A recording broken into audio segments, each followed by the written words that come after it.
तो जब हम नीति वचन को पढ़ते हैं, यहाँ पर 28 का 13 में तो इस प्रकार से लिखा हुआ है, यहाँ पर इस प्रकार से लिखा हुआ है कि जो अपने अपराध छिपा रखता है उसका कार्य सफल नहीं होता, परंतु जो उनको मान लेता है और छोड़ भी देता है उस पर दया की जाएगी। ठीक है ना। जो अपने अपराध को क्या करता है, छुपा करके रखता है, उसका कार्य सफल नहीं होता है, परंतु जो उनको मान लेता है और छोड़ भी देता है उस पर परमेश्वर क्या करेंगे, दया करेंगे, उस पर दया की जाएगी। है ना। कौन व्यक्ति है बाइबल के अंदर जो अपना अपराध छुपा करके रखा, और किसने अपने अपराधों को माना, बताओ।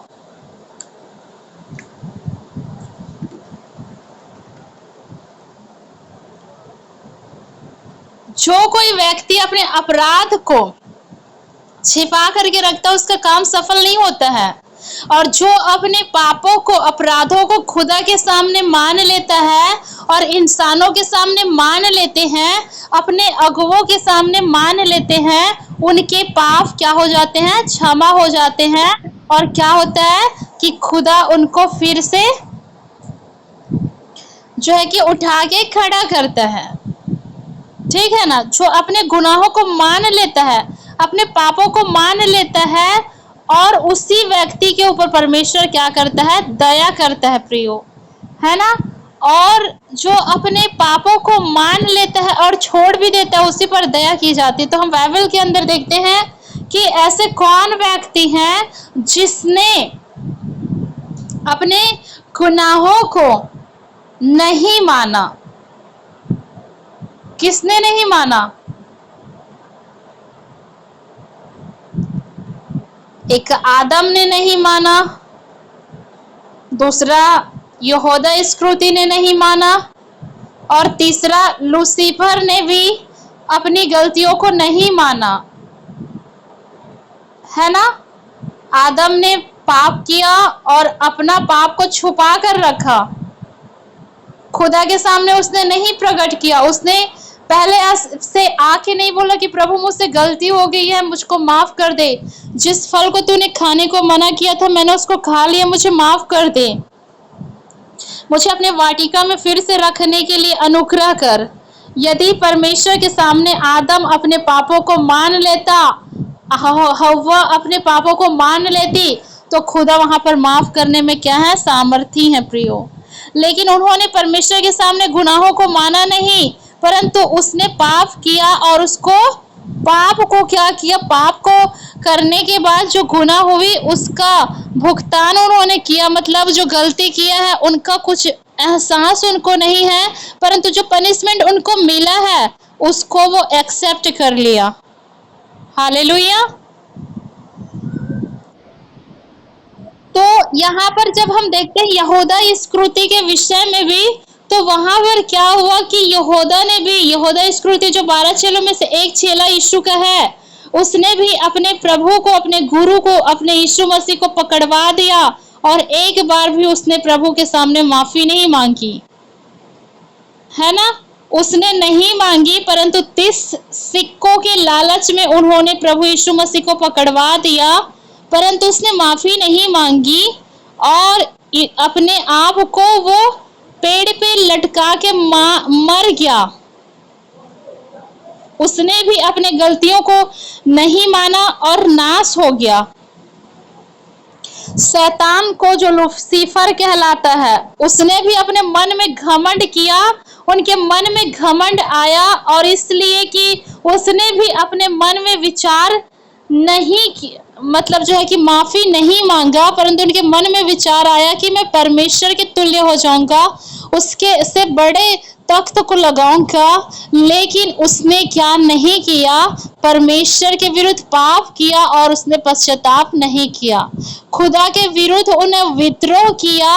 उसने जो है कि गुनाह किया, लेकिन अपने गुनाहों को, पापों को नहीं माना, और इसीलिए वह स्वर्ग से गिराया गया। जिस परमेश्वर ने स्वर्ग दूतों को, जो लूसीफर थे स्वर्ग दूत स्वर्ग के, उनको जो इतने अच्छे से बनाया था खुदा ने, उनके मन में घमंड आ गया और परमेश्वर के सामने उन्होंने पाप किया, अपराध किया, गुनाह किया, लेकिन खुदा के सामने उसने अपने गुनाहों को नहीं माना, अपने पापों को नहीं माना, और इसी कारण से वह स्वर्ग से नीचे गिरा दिया गया। अगर वो माफी मांग लेता तो प्रभु उसको माफ कर देता। यदि आदम माफी मांग लेते तो परमेश्वर उनको माफ करके वाटिका में रहने देते। यदि यहूदा इस्करियोती माफी मांग लेते प्रभु से तो पतरस के समान तो वो भी आज अपने आप को फांसी लगा के नहीं मरता, है ना, वो आज वो नष्ट नहीं होते। बाइबल के अंदर जितने भी लोगों ने खुदा से माफी नहीं मांगा, है ना, वो क्या हो गए, नाश हो गए। जिसने भी अपने पापों को छुपा करके रखा वो नाश हो गए। इसीलिए बाइबल हमको बताती है कि जो कोई अपने अपराध को छिपा रखता है उसका कार्य कभी भी सफल नहीं होता है। जो काम भी वो करेगा वो काम सही से नहीं होता है, उसमें कुछ ना कुछ प्रॉब्लम होती रहती है, क्योंकि उसने परमेश्वर के सामने तौबा नहीं किया है, अपने अगुवे के सामने तौबा नहीं किया है, और जिस व्यक्ति के साथ उन्होंने जो है कि उनका अपराध किया, अर्थात किसी को किसी भाई ने थप्पड़ से मार दिया है, यदि उसको सॉरी नहीं बोलता है और इधर वो कोई और काम करने का स्टार्ट कर रहा है, कुछ कर रहा है, तो उसका काम सफल नहीं होगा। क्योंकि जो भाई बहन को बिना गलती के उसने मारा पीटा है, उनको झगड़ा किया है, उनके सामने जो अपराध किया है, उनको माफी नहीं मांगता और नहीं खुदा के सामने वो माफी मांगता है। खुदा के सामने वो माफी नहीं मांगता है, इसी कारण से उनका कार्य सफल नहीं होता है। ठीक है, हम किसी मनुष्य के सामने डायरेक्टली जाके माफी नहीं मांग सकते हैं, डरते हैं कहीं बात विवाद और ना हो जाए, कहीं और गलतियां ना हो जाए, कहीं और प्रॉब्लम्स खड़ी ना हो जाए। लेकिन आप जो है कि खुदा के सामने मान सकते हो अपने गलतियों को। बहुत सारे भाई बहन हमसे बात करते हैं, है ना, खुदा के दास दासी लोगों से जब हम बात करते हैं तो हम अपनी गलतियों को उनके सामने प्रकट करते हैं, ठीक है। और जब हम अपने अगुवों के सामने गलतियों को मान लेते हैं तो वहां पर क्या होता है कि एक कार्य, मतलब जो है खुदा एक मार्ग को खोलता है जिससे वो व्यक्ति का कार्य सफल होता है। बहुत सारे लोगों को हमें बहुत सारे भाई बहनों का कॉल हमें आते हैं जो अपनी गलतियों को, अपने गुनाहों को हमारे सामने मान लेते हैं, और हम कहते हैं कि मेरे भाई मेरी बहन आपने हमारे सामने नहीं परंतु खुदा के सामने अपनी गलतियों को माना है। इसीलिए आपको परमेश्वर माफ करे और आपको एक सही मार्ग मिले ताकि आप खुदा में बढ़ते जाए, आप परमेश्वर में बढ़ते जाओ, और जो भी काम आप करेंगे वो खुदा उसमें सफल करेंगे। ये सब कब कुछ कैसे हुआ कि जब उसने अपने गलतियों को मान लिया, उसने अपने अपराध को छिपा नहीं रखा, तभी ये सब कुछ हुआ प्रियो, है ना। इसीलिए आपको और हमें क्या करना है, अपने गलतियों को खुदा के सामने रखना है। हे परमेश्वर, मेरे मन में इस भाई के प्रति, इस बहन के प्रति जलन कपट आ गया है, इसको मुझे मेरे मन से निकाल दे, मुझे माफ कर दे परमेश्वर, मेरे मन को शुद्ध और पवित्र कर दे। हे परमेश्वर, इस भाई के विषय में, इस बहन के विषय में मैंने निंदा कर डाली, लेकिन मैं मनुष्य हूँ, मुझे माफ कर दे परमेश्वर। इस भाई इस बहन के विषय में मैं जलन कपट रखती हूँ, मेरे मन में इनके प्रति मैं बुरे विचारों को रखती हूँ, मुझको माफ कर दे खुदा, मैं अपने पापों को मान लेती हूँ, मुझे माफ कर दे। उस भाई उस बहन के प्रति मेरे हृदय में प्रेम को डाल दे। अगर आपकी ऐसी प्रार्थना रहेंगी, अगर आप ऐसे प्रार्थना करेंगे तो खुदा आपके कार्यों को सफल करेगा। हालेलुया। क्योंकि लिखा है जो अपने अपराध छिपा रखता है, जो मनुष्य अपने अपराधों को छुपा करके रखता है उसका कार्य सफल नहीं होता है ना।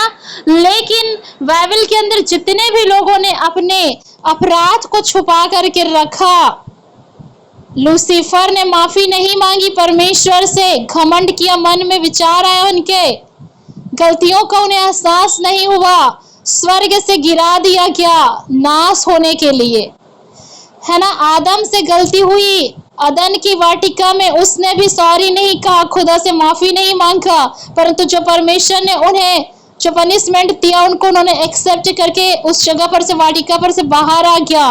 कहता कि खुदा हम कहाँ जाएंगे, माफ कर दे, क्योंकि हमसे गुनाह हो गया है, लेकिन हम आपकी हाथों की रचना है, हमें माफ कर दे, हमें यही रहने दे। खुदा उन पर तरस खाता, उनको रहने देता। उसने अपने गुनाहों को छुपा रखा।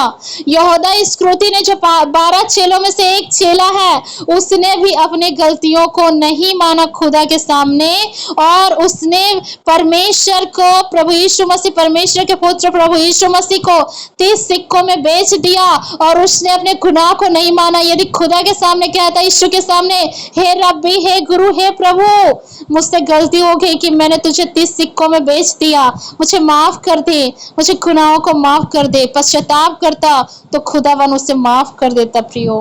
लेकिन उसने अपने अपराधों को छुपा कर रखा, इसीलिए वो नष्ट हुए गए। सभी लोग जो अपने अपराधों को छुपा करके रखेंगे, आप खुदा के सामने प्रकट नहीं करोगे, तो आप भी उसी गिनती में आ जाएंगे।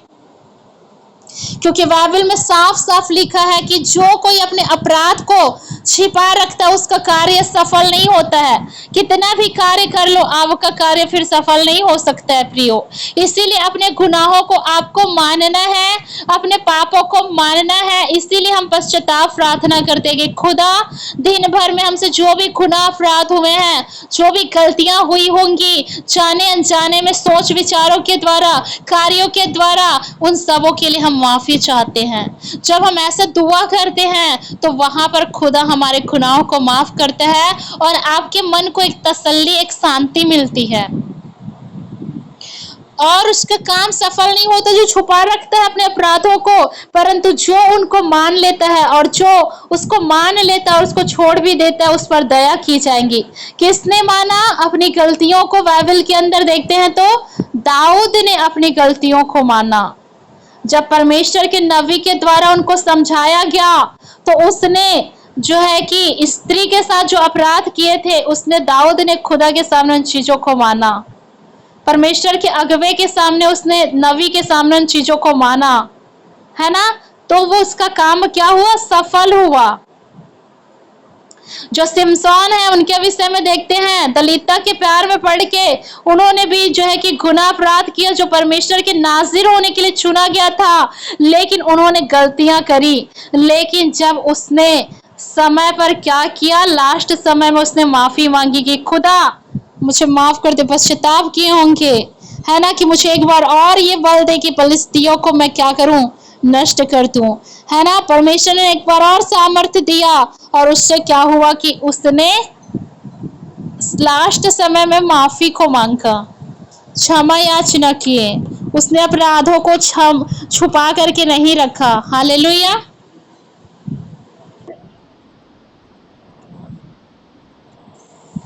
जो कोई अपने अपराध को मान लेता है, परमेश्वर सच में, और उसको छोड़ भी देता है, खुदा उसको माफ करता है और उस पर दया करता है प्रियो।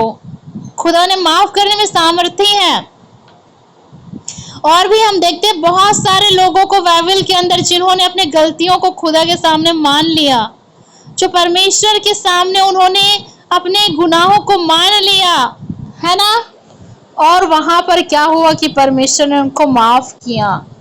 बहुत सारे लोगों को हम बाइबल के अंदर, मैं वचन नहीं खुलवा रही हूँ, लेकिन बहुत सारे ऐसे लोग थे बाइबल के अंदर, ऐसे लोग हैं जिन्होंने अपनी गलतियों को माना, और खुदा ने उन्हें क्या किया, माफ किया। जब पतरस ने 3 बार इनकार किया, खुदा के सामने रोया माफ करने के लिए, उसने परमेश्वर से याचना की, उन्होंने पश्चाताप किया, खुदा ने उन्हें माफ किया, और वहीं देखो बाइबल के अंदर कितने बड़े परमेश्वर के दास बने पतरस ने। पौलुस के विषय में देखते हैं तो उसने भी जो गलतियां कर रहा था उसको मानकर खुदा के सामने छोड़ दिया। अब वो कलीसिया को नहीं सताता है, और वहीं पौलुस क्या हो गया कि बहुत बड़े परमेश्वर के दास बन गया। बहुत बड़े जो है कि सबसे ज्यादा पत्री बाइबल में पौलुस ने ही लिखा, क्योंकि वो कैसा व्यक्ति था, उनका हृदय परमेश्वर ने कैसे बदल दिया। जो कोई अपनी गलतियों को मान लेता है खुदा के सामने, परमेश्वर उनके हाथों के कार्यों में आशीष देता है। वो जो भाई बहन जो कोई भी काम करता है, उसका काम क्या हो जाता है, सफल होते जाता है। इसीलिए जो अपने पाप को हमें क्या करना है, छुपा कर नहीं रखना है। अपने आप को खुदा के समीप रख के अपने पापों को हमें मान लेना है और उसको हमें छोड़ने का प्रयत्न करना है, कोशिश करना है, जिससे हम पर दया हो। ठीक है, एक वचन और हम पढ़ेंगे यहाँ पे। आप सभी लोग एक वचन और निकालेंगे, यूहन्ना की पुस्तक। ओके, चलो जल्दी से निकाल लीजिएगा। यूहन्ना 9:31 को हम पढ़ते हैं। तो यहाँ पर देखो क्या लिखा है। हम जानते हैं कि परमेश्वर पापियों की नहीं सुनता, परंतु यदि कोई परमेश्वर का भक्त हो और उसकी इच्छा पर चलता है तो वह उसकी सुनता है। यहाँ पर कह रहा है कि हम जानते हैं कि परमेश्वर पिता जो है वो पापी लोगों की नहीं सुनता है, परंतु यदि कोई व्यक्ति परमेश्वर का भक्त है और परमेश्वर के वचन के अनुसार से, परमेश्वर की इच्छा के अनुसार से चलता है, तो परमेश्वर उसकी प्रार्थना को सुनता है। ये बातें एक व्यक्ति बोल रहा है यीशु मसीह के विषय में, है ना। जब उनको पूछ रहे हैं कि तुम्हारी आंखों को किसने खोला है ना, तब देखो वहां पर एक व्यक्ति था जो कह रहा है कि हम जानते हैं कि परमेश्वर पापियों की नहीं सुनता है, परंतु परमेश्वर अपने भक्त की जरूर सुनता है। भक्त कौन है? जो उस पर विश्वास करता है, जो उन पर ईमान रखता है, जो कि उनकी इच्छा और मर्जी के अनुसार से चलता है, जैसे यीशु मसीह, प्रभु यीशु मसीह, और उनके वचन के अनुसार जीवन जीता है। परमेश्वर की प्रार्थना को सुनता है। भले आपकी प्रार्थना का उत्तर आपको तुरंत नहीं मिल रहा है, लेकिन खुदा और आपकी प्रार्थना का उत्तर देने के लिए तैयार है प्रियो, क्योंकि आप परमेश्वर की नजरों में धर्मी हैं, परमेश्वर के प्रिय बेटा और बेटी हैं, खुदा के आप भक्त हैं और परमेश्वर की इच्छा के अनुसार से आप जीवन जीते हो, परमेश्वर की इच्छा के अनुसार से आप चलते हैं, है ना। फिर वहां पर वो व्यक्ति कहता है कि जगत के आरंभ से यह कभी सुनने को नहीं आया है, जगत के आरंभ से ये सुनने को नहीं आया कि किसी ने भी जन्म के अंधे की आंखों को खोले हो।